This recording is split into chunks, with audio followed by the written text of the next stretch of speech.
This training video will show you the necessary steps to panoramic positioning with the ProMax S3, utilizing the AutoFocus function to provide fast, accurate, and consistent images. Prior to starting, ensure that AutoFocus is activated. Separate licensing and software may be required at an additional charge. Ask the patient to remove all metal objects from their neck to their eyebrows.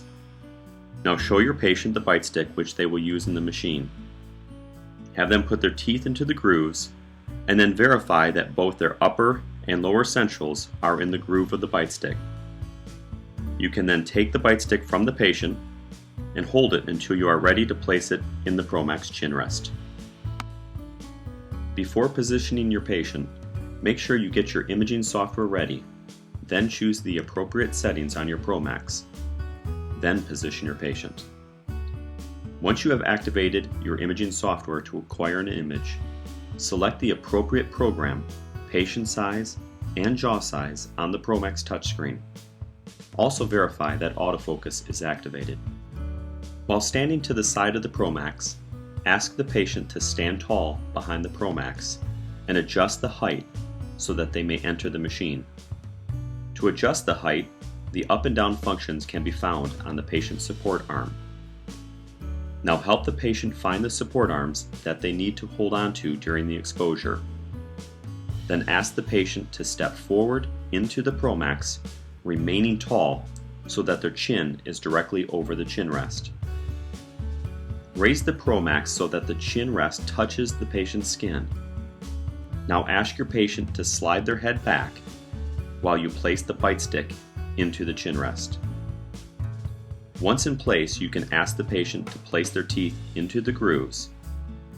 Have them smile big so you can verify that both their upper and lower anteriors are in the bite stick groove.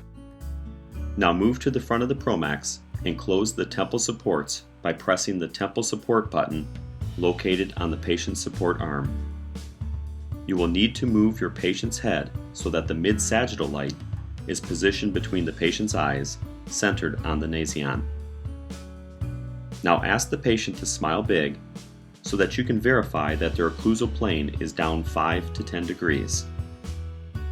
These images show you what that should look like. Notice that you see the occlusal surface of the molars and that the occlusal surface of the lower molars is often higher than the lower anteriors. If necessary, adjust your patient's occlusal plane by adjusting the height of the ProMax.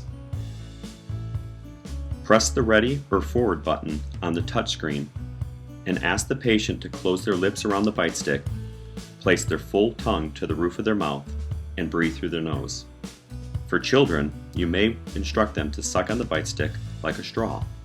This accomplishes the same thing. Now press and hold the exposure button until the beeping tones stop. Return to the touchscreen and review the AutoFocus Scout image. Verify that the occlusal plane is set properly and the red autofocus light found the root tip of tooth number 9. Make any adjustments to the autofocus light by pressing the positive or negative icon below the Scout image on the touchscreen. Press OK on the touchscreen and once again ask your patient to close their lips around the bite stick, place their full tongue to the roof of their mouth, and breathe through their nose. Press and hold the exposure button until the beeping tones stop. Once the exposure is complete, ask your patient to remain in the machine until the ProMax resets and the temple supports are released from their head. On your computer screen, you should now have a perfect pan. Notice the proper curve of Spee. Notice the upright, neutral spine.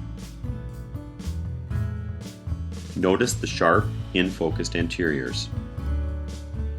For troubleshooting common panoramic errors, visit the Training tab at brentgarvin.com.